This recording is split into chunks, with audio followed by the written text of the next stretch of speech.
Bonjour à tous et bienvenue pour cette nouvelle balade lunaire consacrée au 8e jour de la lunaison, c'est-à-dire un jour après le premier quartier. Euh, c'est c'est l'une des journées les plus intéressantes en fait de la lunaison. Vous verrez pourquoi tout à l'heure. C'est pourquoi en fait, au moins pour cette raison-là, on va aller directement dans le vif du sujet et s'intéresser à la Lune et voir ce qu'il y a d'intéressant à observer. Alors, le jour 8, hop, voilà. Alors, donc ça, c'est la Lune prise le 18 avril 2013. Euh, c'est un gars qui travaille à la NASA qui a pris cette photo. Mais c'est pas avec le télescope Hubble, hein, mais c'est avec du matériel d'amateur. Euh, donc, ce qui nous intéresse toujours, c'est toujours cette région du terminateur, ici, entre la limite entre le jour et la nuit. Et en fait, la même région du terminateur sera visible 7 jours après la pleine lune, au moment où le soleil se couche à sa surface. Là, c'est le soleil qui se lève sur les zones les régions qu'on va détailler dans un instant. Et 7 jours après la pleine lune, ça sera à l'inverse, c'est-à-dire que le soleil se couchera à ces endroits. Mais les reliefs seront tout aussi intéressants, sauf qu'ils progressivement dans la nuit se disparaîtront dans l'obscurité. Alors, qu'est-ce qu'il y a à observer? Alors, on va d'abord, comme d'habitude, s'intéresser aux grandes formations. Là, on voit déjà un petit peu euh, une grande formation ici qui apparaît encore un peu plus que la dernière fois. C'est la mer des pluies qui apparaît quasiment à la moitié de sa surface.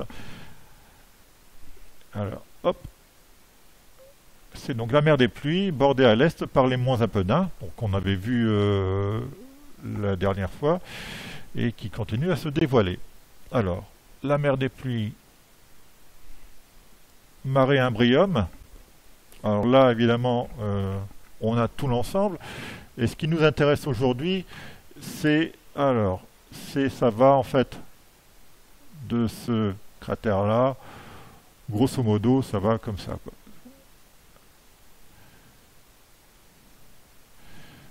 Et on va continuer les autres jours de lunaison à détailler ce qu'il y a à observer sur la mer des pluies.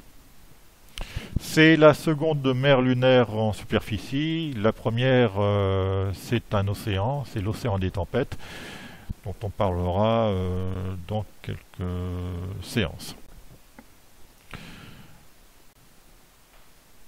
Alors évidemment, la mer des pluies est accessible avec une simple paire de jumelles, voire même à l'œil nu, on la distingue parfaitement. Évidemment, on ne voit pas les détails. Alors c'est toujours une image de Lunar Reconnaissance Orbiter, hein, qu'on commence à bien connaître, puisqu'il produit des images plutôt géniales. Alors, on a parlé des monts Apennins.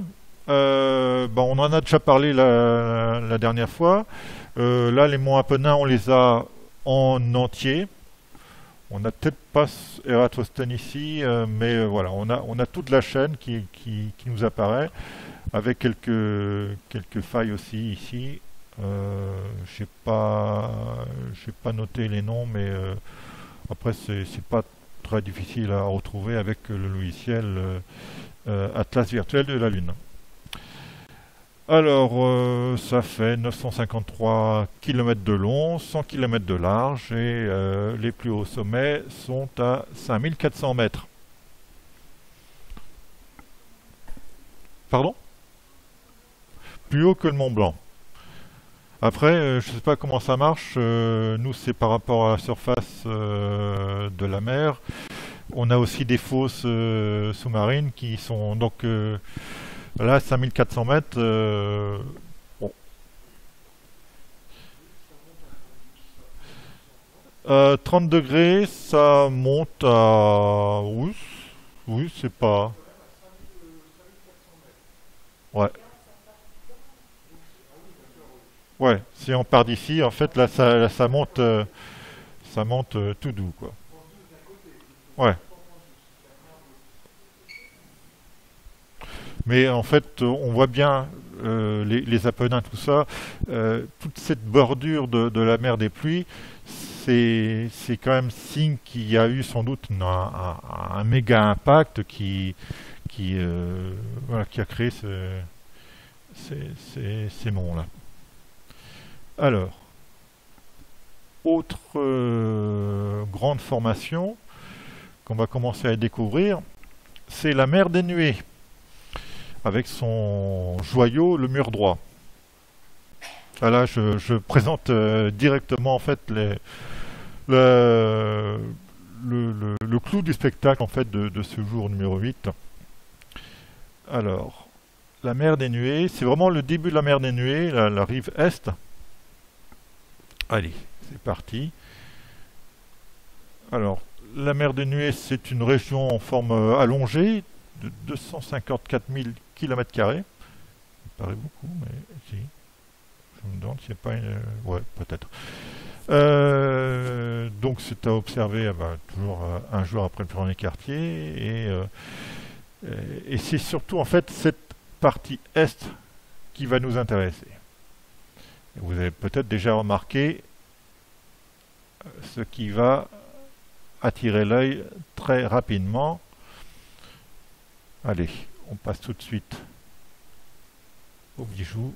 C'est celui-là. Rupes recta.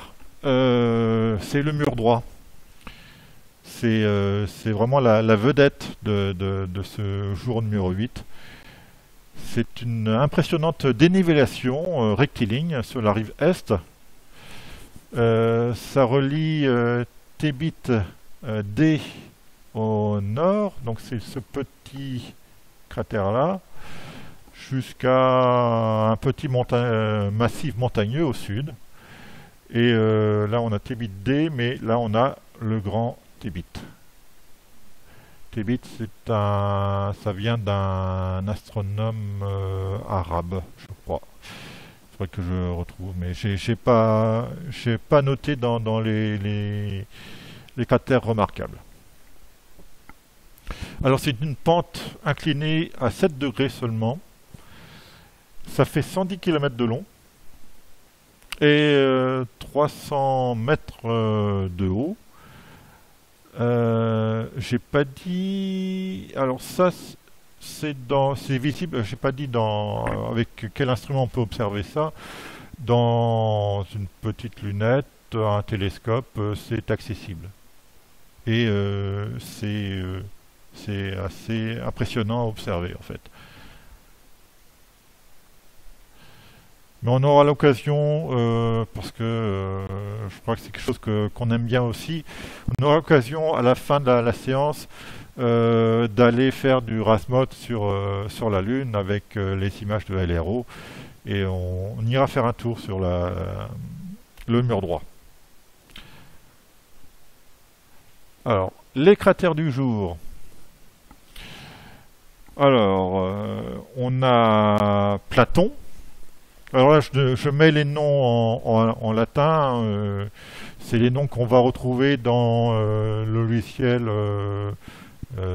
Atlas virtuel de la Lune ou dans pas mal de cartes en fait lunaires. Donc vous avez Platon, vous avez Archimède qui se rajoute aux deux cratères Aristille et Autolycus qu'on avait vus la dernière fois. On a aussi Pallas. On a un triptyque extraordinaire qui s'appelle Arzachel, Alphonse et Ptolémée. Là aussi, Arzachel, en fait, pendant très longtemps, je disais Azrachel, mais bon, voilà. Mais c'est en préparant là que j'ai découvert que c'était Arzachel. D'accord. Azrael, ouais, c'est ça, oui. Alors, donc ce triptyque-là, qui est magnifique, et puis on a Purbach, voilà, et Maginus. On va commencer par Plateau. Il est beau, hein. Il est magnifique. Il fait 101 km de diamètre. Il fait 1000 mètres de hauteur, là, les flancs. C'est une formation circulaire qui écrase la chaîne des Alpes. Donc c'est côté nord du disque lunaire. Certains ont constaté des phénomènes lunaires transitoires. Ils ont vu des nuages en 1871. Bon, d'accord. Les versants sont assez escarpés, portant Platon G à l'est. Platon G, je pense que ça doit être... alors attendez, à l'est, c'est ça, ouais. Voilà. La muraille peu élevée avec des sommets de 2000 mètres et un pan détaché à l'ouest. Donc ici c'est plutôt 2000 mètres. Et là je pense que c'est un petit effondrement. Mais ce qui frappe évidemment c'est le fond plat qui est immense, rempli d'une lave sombre. Et vous aurez l'occasion en fait au fil des jours, en allant de plus en plus vers la pleine lune, d'avoir l'impression que ce fond s'obscurcit et devient de plus en plus sombre. Alors que c'est juste un effet de contraste, un effet optique, mais voilà, c'est une très très belle surface de flanc au chocolat. Alors, voilà. Et pour l'observer, une paire de jumelles suffit. Alors Platon, je ne le présente pas, c'est un philosophe grec. Hein. Quand on dit généralement qu'on ne le présente pas, c'est on commence à le présenter. Voilà, c'est fondateur de l'Académie. Il a écrit 28 dialogues et de nombreuses lettres. Et puis voilà quoi. Tac. Alors, un autre cratère. Et j'ai été frappé par la ressemblance avec Platon. C'est Archimède. Il n'est pas très il est à quelques centaines de kilomètres l'un de l'autre. Un peu dans la même région. Il fait 83 km de diamètre, un peu plus petit. 2150 mètres de haut. Là aussi, on voit bien que c'est une formation circulaire. Les versants escarpés portent les monts Archimède au sud et Bancroft au sud-ouest. Ouais. Par là, ouais. Ok. La muraille est assez élevée en gradin aussi. On voit bien là les. Tac. C'est assez gradiné. Tac. Oui, c'est un peu gratiné, et c'est gratiné, voilà, gradiné. Alors, le fond est très plat et très étendu, rempli de lave.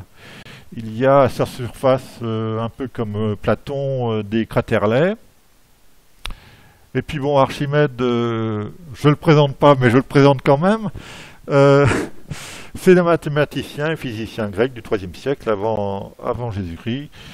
C'est un élève d'Euclide, il a calculé pi, il a fait des travaux en géométrie, inventeur de la poulie, de la vis sans fin et du levier, fondateur de la statique et de l'hydrostatique. Voilà, c'est un très très joli cratère qui est situé non loin d'Aristille et d'Autolycus. Vous vous souvenez où se trouvent ces deux cratères? Oui, sur la Lune, bonne réponse. Mais c'est aussi quand même dans la mer des pluies. Alors, on va quitter la mer des pluies et on va aller voir Pallas. Alors, où est Pallas? Alors, Pallas, c'est bah là, vous reconnaissez peut-être. Bah, on va déjà voir un peu ce qu'on a vu la dernière fois. Ça, c'est Trisnecker avec les failles qu'on avait survolées. Et là, c'est le cratère Hyginus avec la faille Hyginus, avec toute la myriade de petits cratères qui longent la faille. Et Pallas, c'est ce cratère-là. Voilà. C'est une formation circulaire. Alors, il fait 50 km de diamètre, donc c'est pas un gros. Il fait 1260 mètres de haut. Alors, on le voit bien, il est quand même bien abîmé. Et il fait un couple intéressant avec Murchison, qui est ici. Ces versants escarpés portent Bod au nord-ouest. Donc, nord-ouest, c'est là. Pallas B et E au sud est écrasé par Murchison à l'est. Donc, B et E, je pense. Et écrasé par Murchison, voilà. On a une muraille portant le cratère Pallas A au nord-ouest et Pallas H au sud. Alors, au nord-ouest, ouais, peut-être. Le fond plat est rempli de lave en communication au nord-ouest avec celui de Murchison. Et il y a une montagne centrale, on la voit bien là. Monticule, voilà, il y a des monticules, des rides et des craterlets. Bon, on est loin quand même de Platon, c'est pas aussi plat que Platon ou Archimède.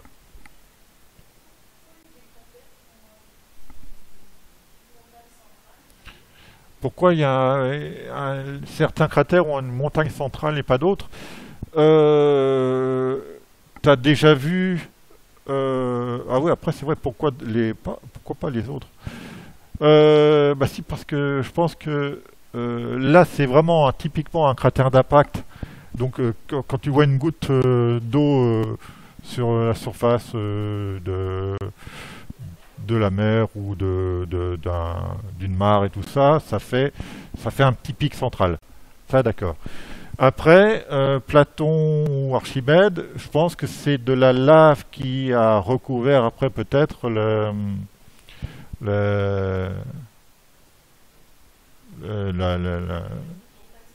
voilà.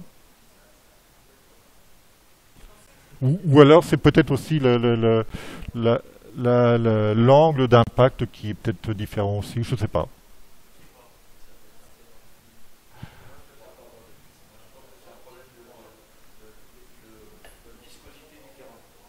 Problème de viscosité du terrain?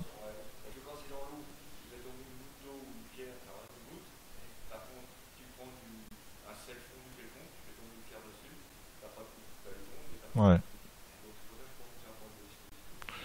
Ouais. Viscosité, vitesse d'impact. Bon, si on a le temps, on fera la recherche et on donnera la réponse dans les commentaires. Euh, donc, alors Pallas, c'est un naturaliste et explorateur allemand du XVIIIe siècle. Il a exploré la Russie et la Sibérie.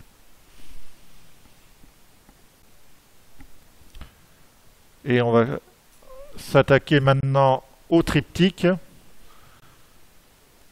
Et j'étais surpris de ne pas trouver forcément d'images très spectaculaires du triptyque. Ouais, ouais. Alors, le triptyque, c'est donc Ptolémée, si, Ptolémée, Alphonse et Azrachel. Arzachel. Voilà, j'étais une chance sur deux de me tromper. Voilà, voilà, Arzachel. Ah ben, on va aller voir de plus près. Hop. Alors ça, c'est une image un peu historique, c'est d'Apollo 16. Alors, à Arzachel, on commence par le bas en fait. Là, je ne sais pas pourquoi j'ai mis ça dans cet ordre-là. Arzachel, il fait 98 km de diamètre, 3600 mètres, 3610 mètres de haut. C'est une formation circulaire qui forme un trio remarquable avec Ptolémée et Alphonse. Les versants sont très escarpés, de 1000 mètres portant Arzachel B et C et Alpetragius M et N au nord-ouest. Alors là, évidemment, je ne pourrais pas vous dire où est le nord-ouest parce que vu que c'est une...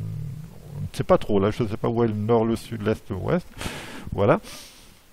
Il y a aussi des murailles très élevées en gradin. Le fond plat est étendu. Il y a une montagne centrale aussi, de 1500 mètres, portant un craterlet sur sa pente sud.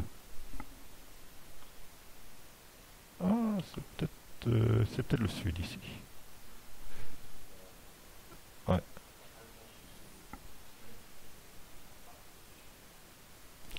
Alors, il y a de nombreux craterlets internes et contient aussi des failles, Rimae Arzachel au nord-est, et bon, des monticules et des crevasses. Voilà, il y a aussi des failles. Ouais.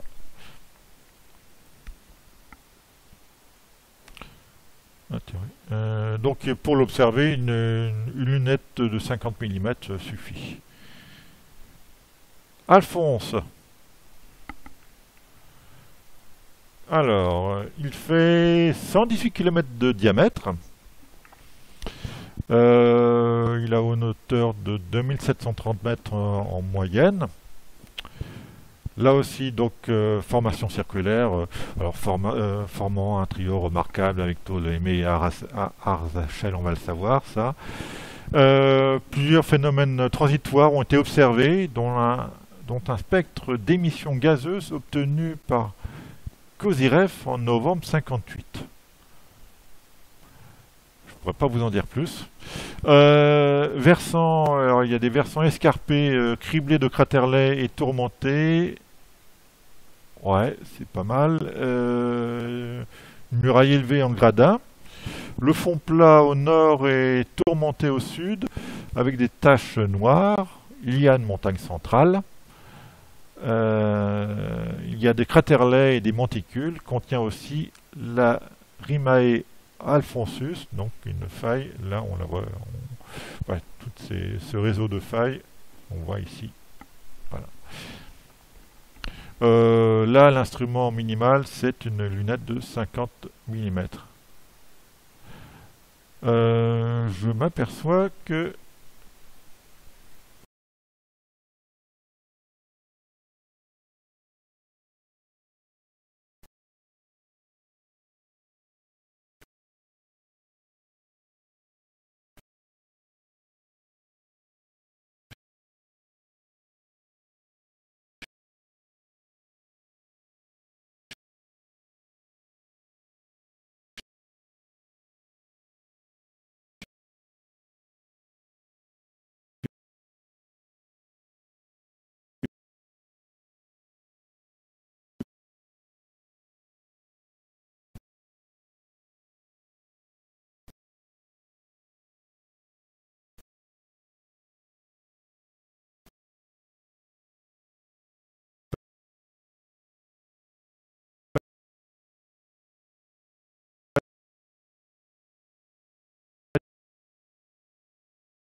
là, pour l'observer, une paire de jumelles, une simple paire de jumelles suffit.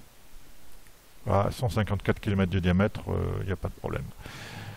Ptolémée est un astronome mathématicien et géographe grec du IIe siècle. Et il a fait de nombreux travaux sur les projections cartographiques et la théorie des sons, auteur de l'Almageste, ouvrage encyclopédique en 13 livres dans lequel est développée la théorie géocentrique. Et voilà, c'est une image d'Apollo 12.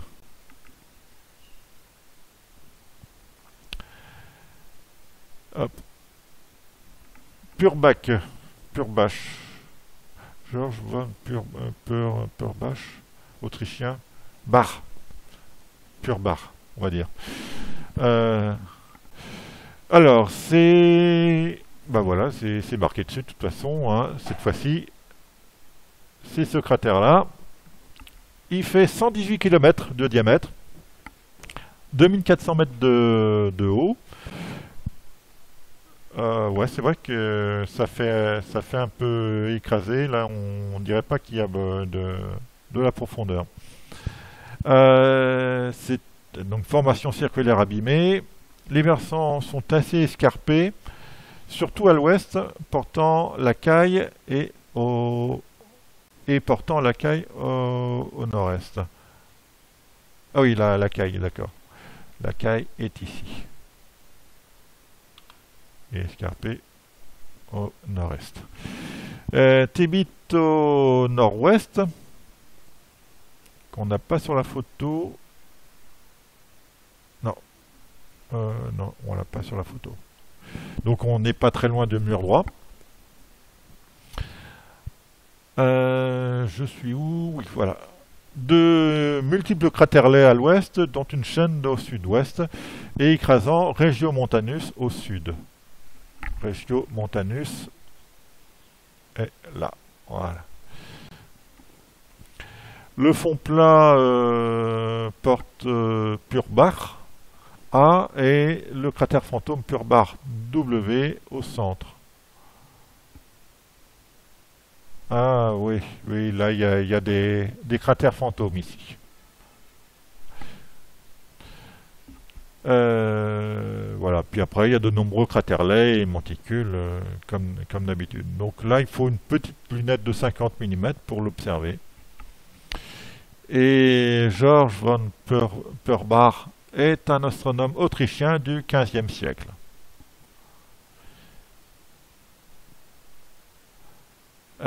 On va terminer avec les cratères d'aujourd'hui avec Maginus.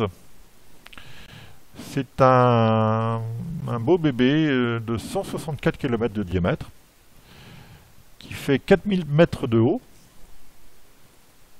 Ouais, mais je pense que c'est sur ce côté ouest là que ça doit monter pas mal. Alors, formation circulaire isolée, les versants escarpés criblés de cratères dont Proctor et Maginus K et D au nord, Maginus C et H au sud-ouest. Je pense que C, ça doit être celui-là. Tac. Après, il y a aussi Deluc, Maginus E. Il y a aussi une muraille élevée criblée de cratères au nord-ouest. Ok, je suis en train de me répéter, j'ai l'impression. Ah non, non, non, non. Donc voilà, le fond plat immense est tourmenté au sud-est. De nombreux cratères, dont Maginus A et Z à l'est. Il y a des cratères et une colline centrale. Et Giovanni Antonio Magini est un astronome italien du XVIe siècle, adversaire de Copernic et de Kepler.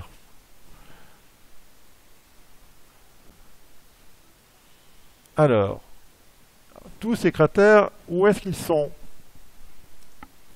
Voilà.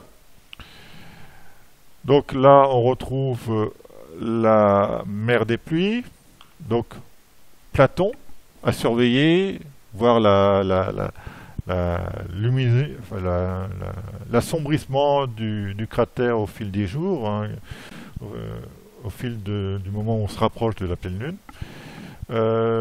Donc là, c'est la mer des pluies. Vous avez ici voilà, Aristius et Autolycus, ou l'inverse, je ne sais plus. Voilà, et Archimède. Les monts Apennins. Et là, on voit ici qui apparaît Eratosthène, mais on en parlera la prochaine fois. Oui, en 2022, en effet. Vous avez ici Pallas, la mer des nuées qui commence à apparaître derrière toutes ces fléchages là. Et donc Ptolémée, Alphonse, Arzachel, le mur droit ici, on va en faire un zoom, hein. Purbar là, et Maginus ici.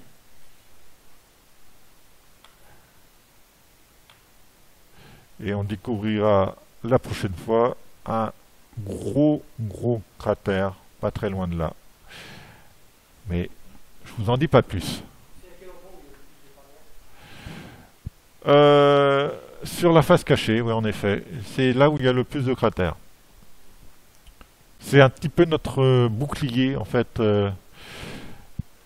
Elle s'en est pris plein la tronche et c'est tant mieux pour nous parce que c'est autant d'impact que la Terre n'a pas eu. Donc, allez, on va zoomer maintenant. Allez, on clique.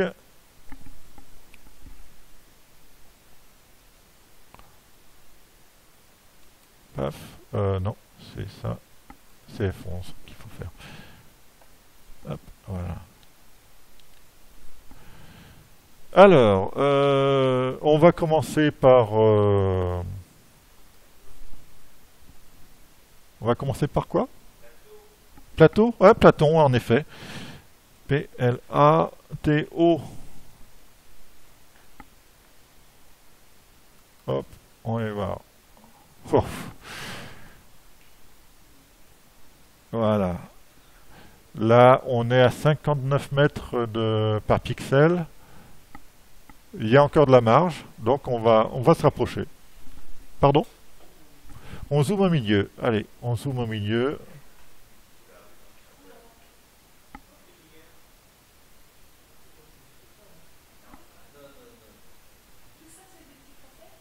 Oui, oui, c'est des petits cratères.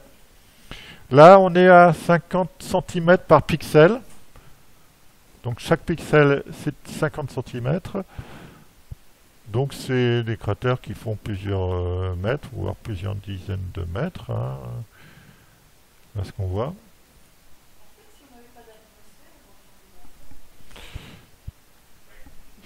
Si on n'avait pas d'atmosphère, on ressemblerait à ça, oui.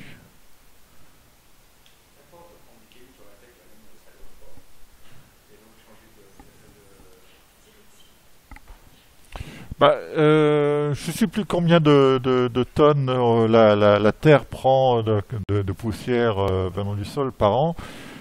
C'est pas mal, mais par rapport à la masse, de la Terre, c'est rien. Ça, c'est pas si énorme que ça, quoi.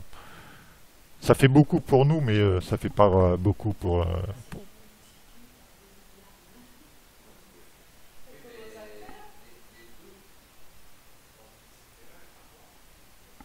les parois là. Ah oui, oui, on va. Tiens, oui, par là.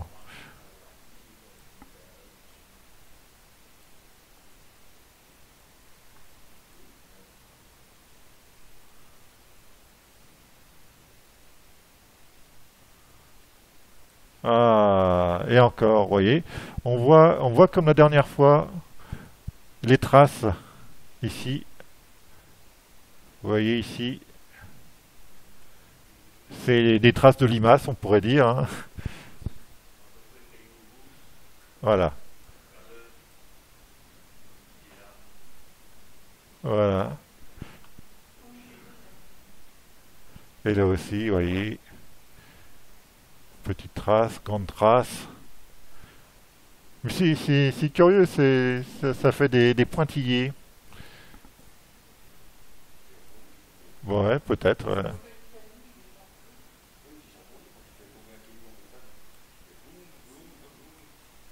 Ah, puis c'est vrai qu'il n'y a pas il y a pas, enfin, enfin, la gravité n'est pas pareille. Ouais, donc du coup, c'est pas aussi lourd que sur Terre. Donc ça,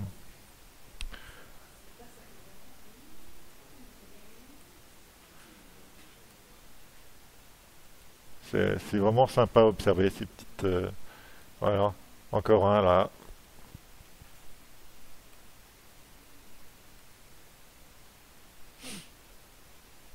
Donc le fond plat, il est pas si plat que ça, quoi. Ouais, mais même si on va voir.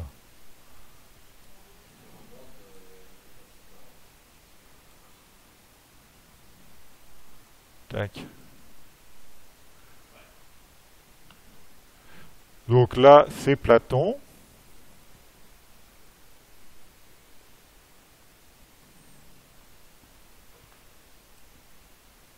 Oh.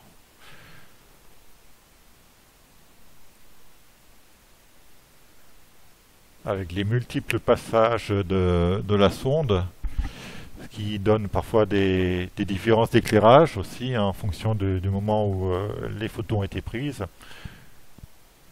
Il y a des différences aussi d'orientation de l'ombre. Ouais. Alors, là, on était sur Platon, donc on reconnaît ici la vallée des Alpes qu'on a vue la dernière fois. Attends, ouais, Archimède est là,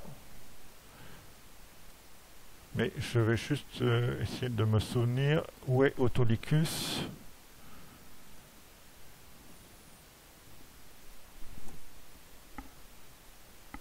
Autolycus. Ah, il trouve pas.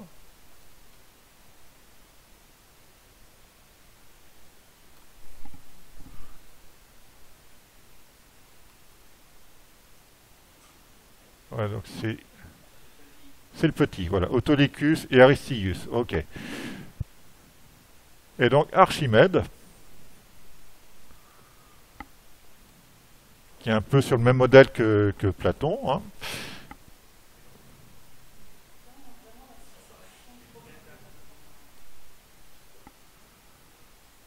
Un peu plus lisse.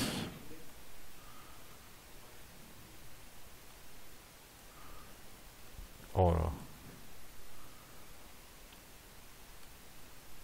c'est rigolo ces machins-là.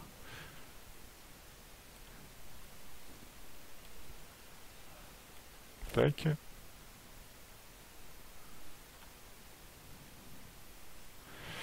Alors, on va aller voir les parois aussi.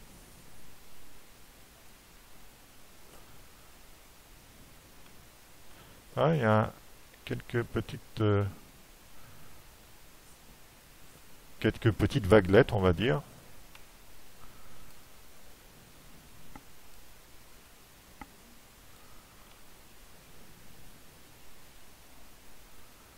Alors,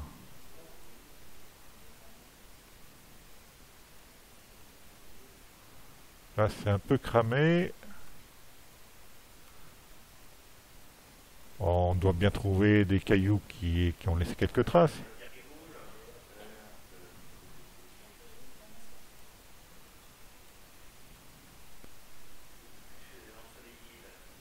Ouais.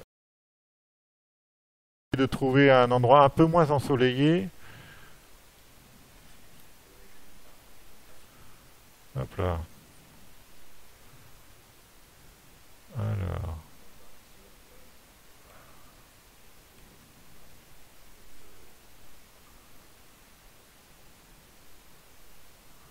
Ah oui, là il y a des parties qui n'ont pas la même résolution. Si, c'est bon. Alors,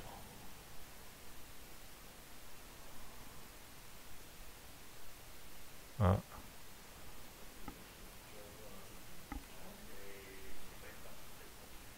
non.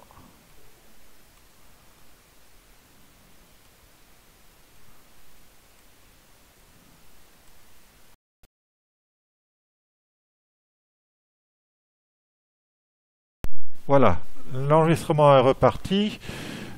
Donc, alors, Rupes recta.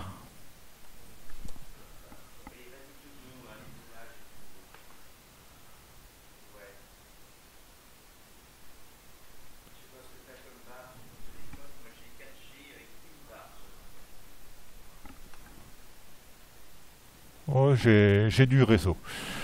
J'ai- Alors,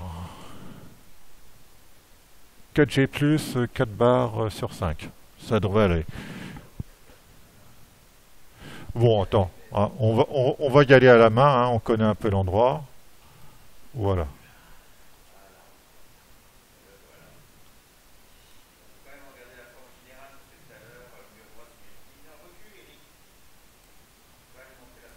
Voilà. Le mur droit, ça ressemble un peu à une épée, en fait.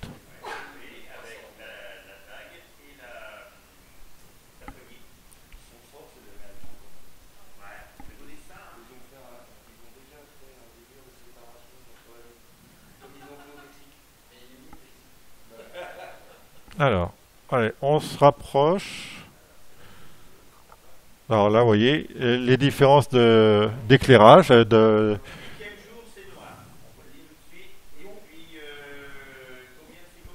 bah, c'est au dernier quartier, c'est l'inverse. Voilà.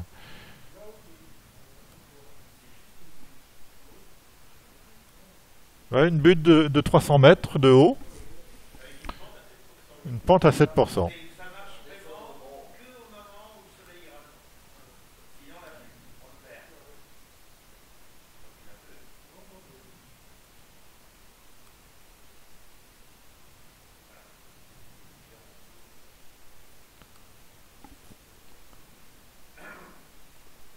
Tac.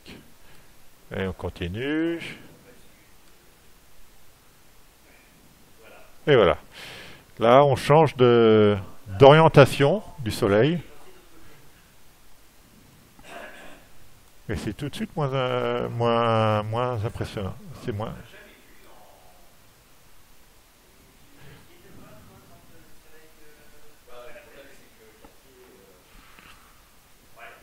Voilà. Quand il faut aller observer le dernier quartier, c'est tard, quoi.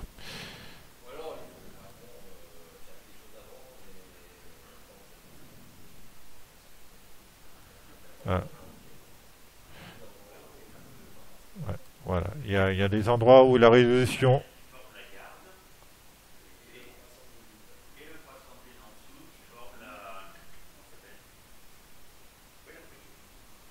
Voilà.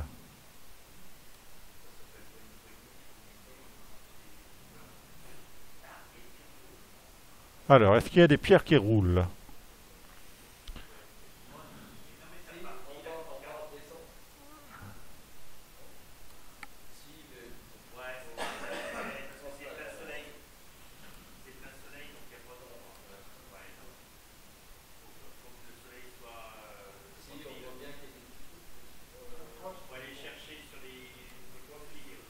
Ouais.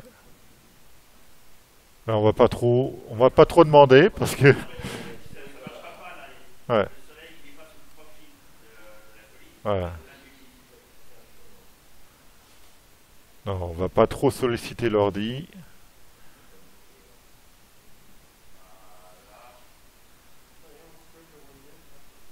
Ouais.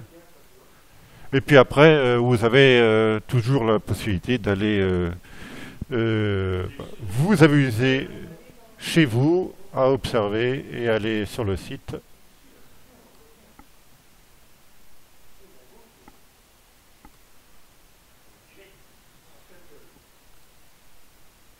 Voilà. Alors, et puis, je pense on va aller voir du côté du triptyque, hein, parce que on était un peu sur notre fin là, je pense, avec. Voilà.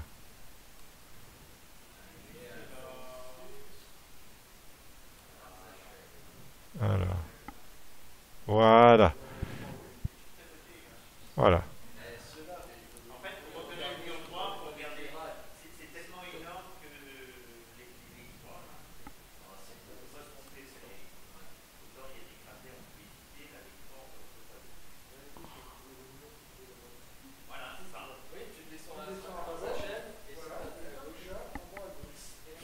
Voilà. Ouais.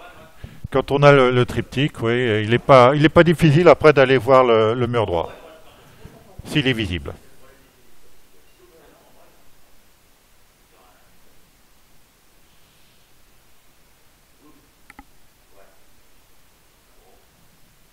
Bon. Donc voilà, là, c'est moins plat encore que Platon, hein. Tac. Ouais. Non. Il y a des grumeaux.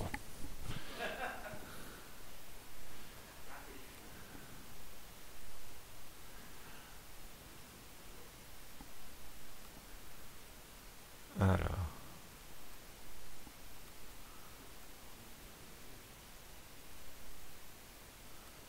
tac. Oh, ça va être sympa celui-là.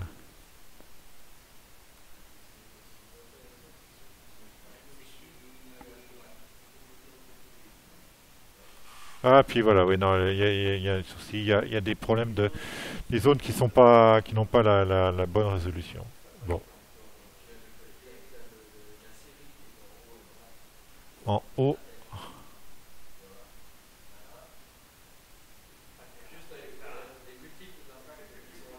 là, ceux-là.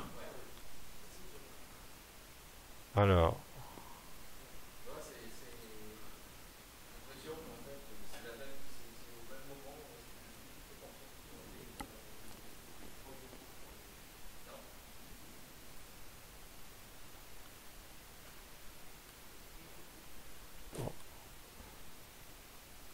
ouais, ça date d'il y a plus longtemps, on va dire, hein. Ouais. Et là, il y a encore des zones qui n'ont pas été photographiées avec la meilleure résolution possible. Qu'est-ce que j'ai fait? Ok, alors, ça c'est Ptolémée. Enfin, c'est ça, ça c'est Ptolémée plutôt, voilà. Non, Alphonse d'abord. Oh, là, ici, il y a une belle ribambelle là aussi. Ouais. Alphonse. Bah, on va aller voir les rimas si c'est intéressant. Ah oui, si c'est bon.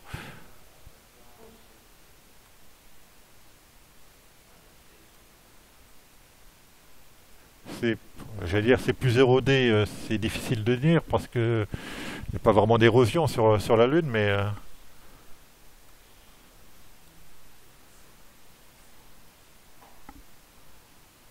3 mètres, 2 mètres 30, 1 mètre 36.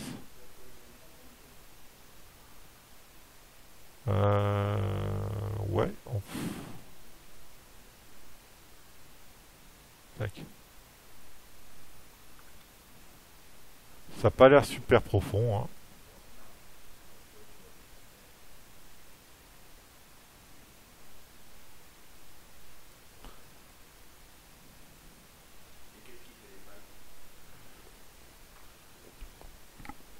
Qu'est-ce qui fait les failles?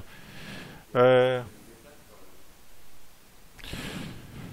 alors, des fois, comment il s'appelle ça déjà? Des fois, c'est des coulées de lave souterraines qui se sont éteintes et puis après ça s'est effondré dessus quoi. Ça peut être ça, ça peut être. Après, il y a eu un moment un peu de sismicité aussi sur la Lune.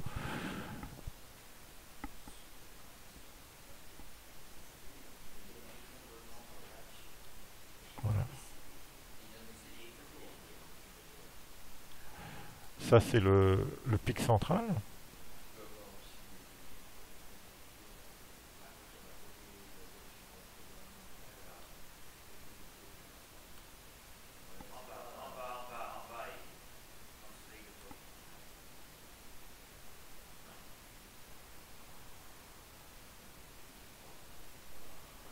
Ouais. Faut pas y avoir une grosse pente non plus.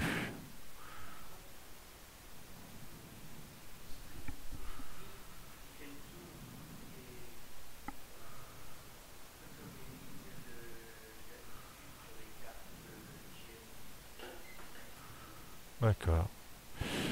Et on va finir avec Arzachel. Ah, enfin, bien prononcé.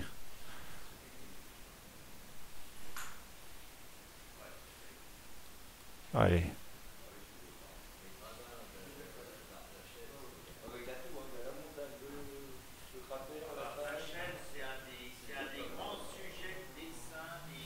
Ouais.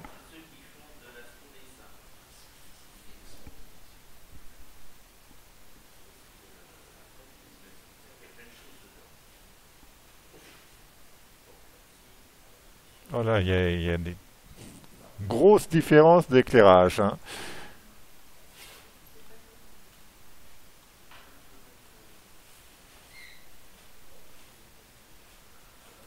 Si, si.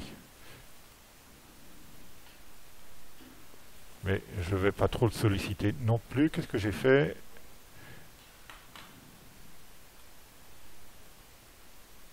Voilà. Alors, il y avait des choses aussi au centre, je crois.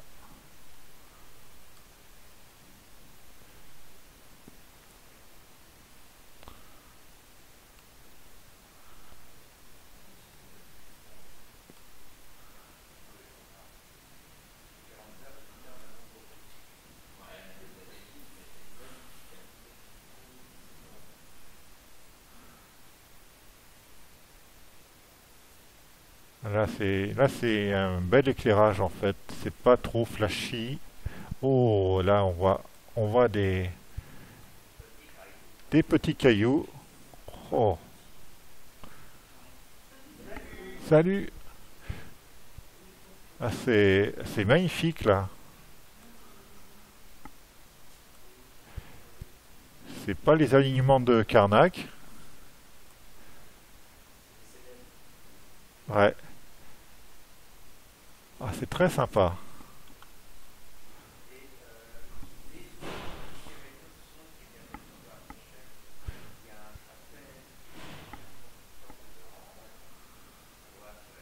Alors à droite.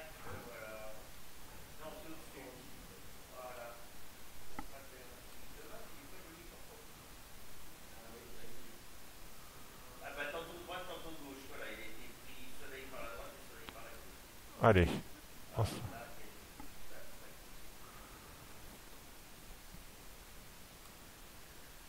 Là aussi, quelques amoncellements de cailloux.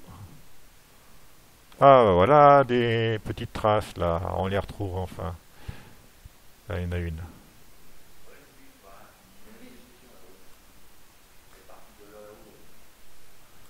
Ah ouais, tac. Et elle va. Ah, puis là, il y en a une très jolie. Voilà. Et ouais, oui, je suis déjà au maximum du zoom.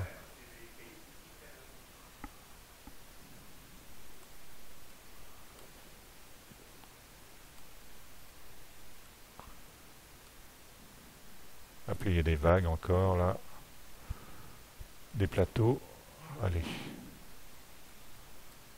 des striures ici.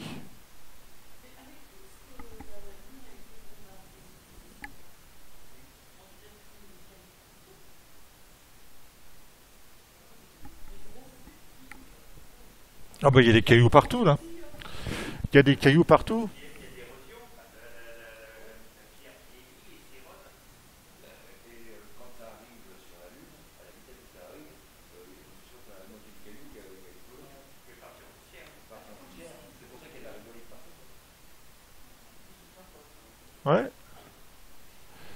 petit coin faiblement éclairé.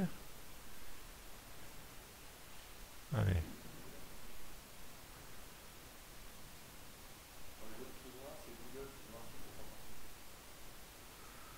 Voilà.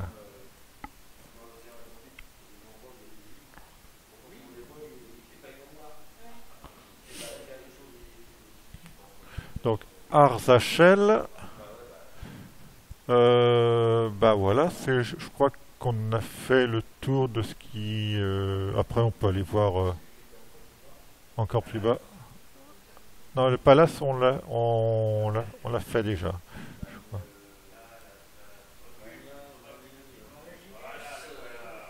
Alors, celui-là, on en parlera la prochaine fois. Et celui qu'on a vu aujourd'hui, c'est celui-là.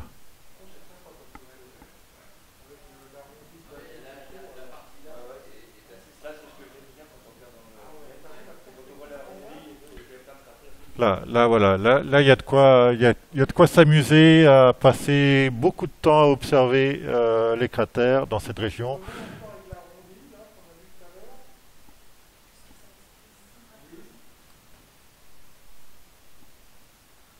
Hop là. Allez.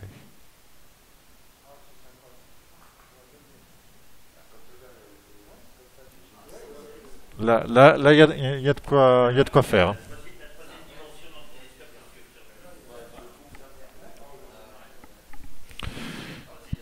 La difficulté, c'est de pouvoir tous les nommer. Mais voilà. Voilà. Ouais. Donc, on va commencer. Bah, c'est pour ça aussi que euh, jour par jour, pouvoir les identifier, c'est pas mal, quoi. Alors, euh, Maginus.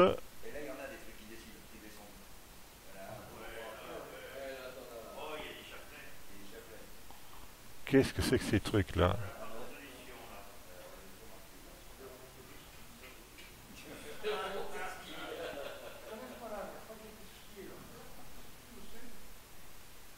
Ah, si, si, si.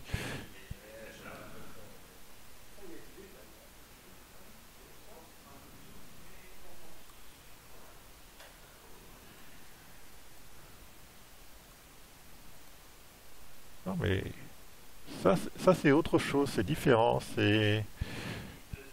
Ouais, ouais.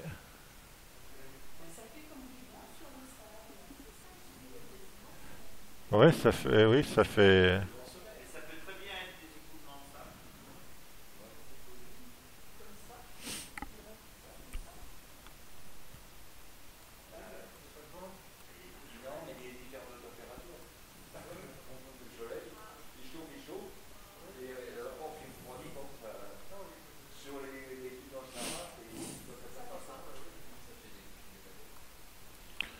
Voilà.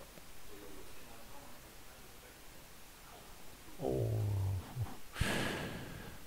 Donc on pourrait encore passer des heures sur la surface de la Lune. Donc on va finir avec la Lune sur Maginus, là. Donc, ouais, c'est sympa. C'est très sympa.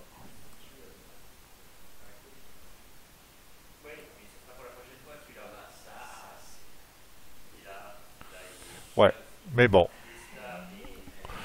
on verra ça la prochaine fois. Donc, ainsi se termine cette balade lunaire un peu chaotique, encore une fois. Ouais, n'hésitez pas à laisser des commentaires sur la vidéo, à poser des questions, on vous y répondra peut-être. On va essayer quand même, hein, on va être sérieux.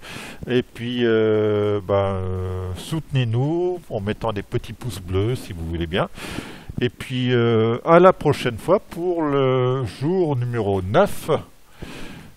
Voilà, donc à bientôt. Et bonne fête, oui. Enfin, sauf si vous regardez la vidéo 6 mois plus tard, et là, il n'y a pas vraiment de fête. Allez, salut!